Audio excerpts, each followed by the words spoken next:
Friends, welcome to Nikita's good life. I hope you all are very well. बहुत दिन हो जाते हैं और मैं कोई वीडियोस नहीं डाल पाती हूँ due to some reasons, personal reasons. आजकल टाइम ही नहीं मिलता है और ऊपर से मेरे गाल में पिंपल्स निकले हुए हैं जो मुझे बहुत दुख रहे हैं। इनका मैं क्या ही करूँ, मुझे समझ में नहीं आ रहा है। And let it be, pimples को जाने देते हैं। आज एक्चुअली मुझे कहीं जाना है और उसके लिए मैं थोड़ा मेरे जो बैंक का एटीएम है वो एक्सपायर हो गया है, तो मुझे उसके लिए मेरे बैंक का डिटेल चाहिए था, पासबुक्स वगैरह चाहिए थे। आपको सबको पता होगा नॉर्मल फॉर्मेलिटीज़ है, लेकिन इसको ढूंढते ढूंढते, कुछ डॉक्यूमेंट ढूंढते ढूंढते आज मुझे पुरानी फाइल को जो है पलटने का मौका मिला। और इस पलटते पलटते पुरानी यादें इकट्ठी हो गई। अपनी मार्कशीट देखते हुए, मार्कशीट देखते देखते पुराने दिन याद आ गए, कैसे दो चोटी करके साइकिल से जाया करते थे।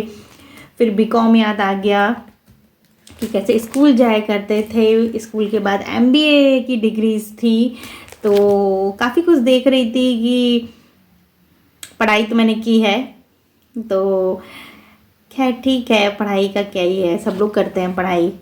कुछ लोग करके घर बैठ जाते हैं, लेकिन घर बैठने का भी अलग मज़ा है।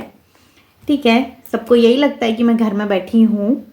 घर में भी बैठने के मेरे कुछ अपने रीजंस हैं। ठीक है, इसी को करते करते मुझे अपना फर्स्ट जॉब का ऑफ़र लेटर मिला। वो था एक्चुअली मैं जब बीकॉम कर रही थी, तो मैं जब इंटर्नशिप में गई थी तो उस स्टाइपेंड वगैरह जो मिलता है, मुझे वो चीज़ मिली बीकॉम का। रागा शेयर ट्रेडिंग प्राइवेट लिमिटेड। मैं यहाँ स्वप्निल शाह के मिस्टर स्वप्निल शाह के शाह और शाह, यार बड़ा मुश्किल हो जाता है शाह और शाह को एक साथ बोलना।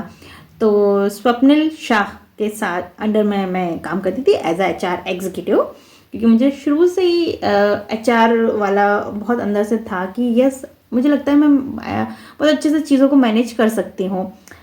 लगता क्या है, मैं करती हूँ। तो हेयर आए कि मेरा जो अपॉइंटमेंट लेटर है वो यहाँ लिखा हुआ है, miss Nikita Goswami was employed with Raga share trading lap lap lap lap lap. और इसमें लिखा हुआ है कि मेरा जो उस टाइम पे स्टाइफिन था, मुझे 7000 मिलता था। यानी उस टाइम के हिसाब से मीन्स का मैं ईयर नहीं बताऊंगी यार, नहीं तो आप लोग मेरा एज बताने लगोगे। तो उस टाइम के हिसाब से मुझे 7000 यानी बहुत अच्छा मिलता था। लोगों को 3.5 4 मैक्स टू मैक्स 4, यानी बहुत बहुत 5 यानी 7 मुझे बहुत अच्छा मिला था। तो I am really lucky and blessed कि मुझे हर चीज़ बहुत अच्छी मिली है।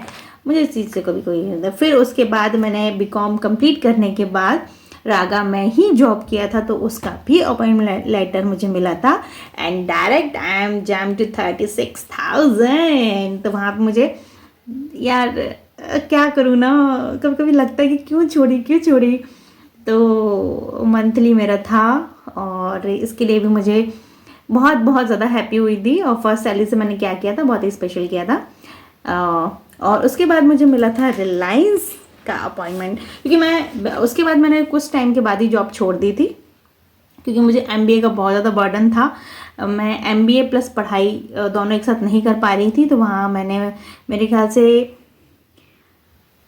8 मंथ काम किया है, 6 मंथ किया है, 6 मंथ काम किए हैं और मैंने रिज़ाइन कर दिया था। और रेजिग्नेशन पे काफ़ी बवाल हुआ था मेरे कि इतना अच्छे सैलरी पे क्यों छोड़ा जा रहा है। तो ठीक है, और उसके बाद मैंने MBA स्टार्ट किया।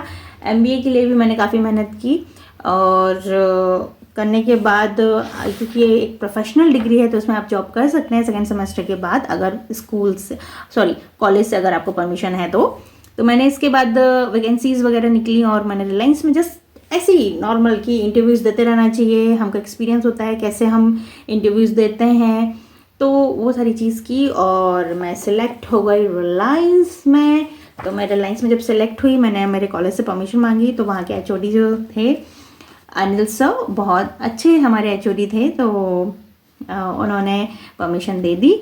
और उसके बाद मैंने साथ में जॉब भी किया और MBA भी किया। जब मैं यहाँ पे जॉब ज्वाइन किया, क्योंकि मैं अंडर यानी कि डिग्री कर रही थी, तो मुझे वो जो प्रोविज़न पीरियड था मेरा वो थोड़ा सा कम सैलरी में था। लेकिन उसके बाद यस, मैं ऑब्वियसली, जैसे आपको पता है कि मेरा लास्ट CTC जो था वो मंथली जो था वो 36 था, और उसके बाद मुझे उससे भी अच्छा मिला।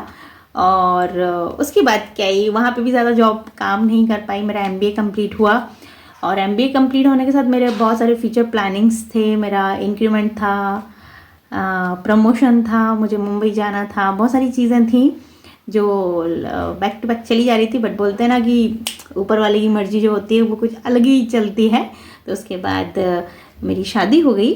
शादी होने के बाद yes, I am blessed with baby girl, आप सभी जानते हैं उसको, पीहू कृष्णा। तो अभी मैं totally motherhood, as a motherhood appoint हूँ, और उनके पापा मुझे काफ़ी अच्छी सैलरी देते हैं इस चीज़ के लिए। तो मुझे इस चीज़ की वो नहीं है कि हाँ मेरा जॉब किया।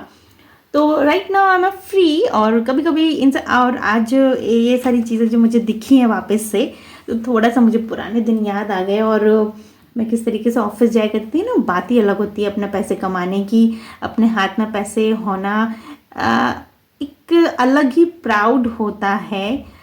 पता नहीं मैं आपको एक्सप्लेन कर पाऊँगी नहीं कर पाऊँगी, बहुत सारे लोग उसको अदर वे में ले लेते हैं, लेकिन मैं समझती हूँ कि इंडिपेंडेंट होना कोई बुरी बात नहीं है।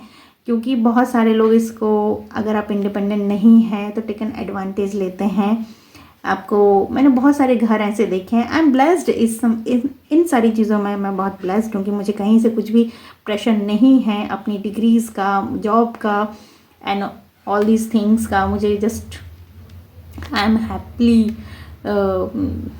चल रहा है, सब बढ़िया चल रहा है। बट बहुत सारे घरों में मैं ऐसा देखती हूँ कि बहुत प्रेशर किया जाता है। जो वुमेंस काम नहीं करती हैं उनके ऊपर एक अलग सा प्रेशर होता है, हर एक चीज़ का हिसाब देना पड़ता है। बहुत गंदा लगता है। लेकिन आई होप आप अपनी ज़िंदगी से सबक लेके अपनी बच्चियों को पढ़ाएंगे, अपनी बेबी। इस बॉयज़ को मैं हमेशा से ये सोचती हूँ ना, एक क्लास कम पढ़ाओ, लेकिन लड़कियों को ज़्यादा पढ़ाओ, और विद अ ट्रस्ट।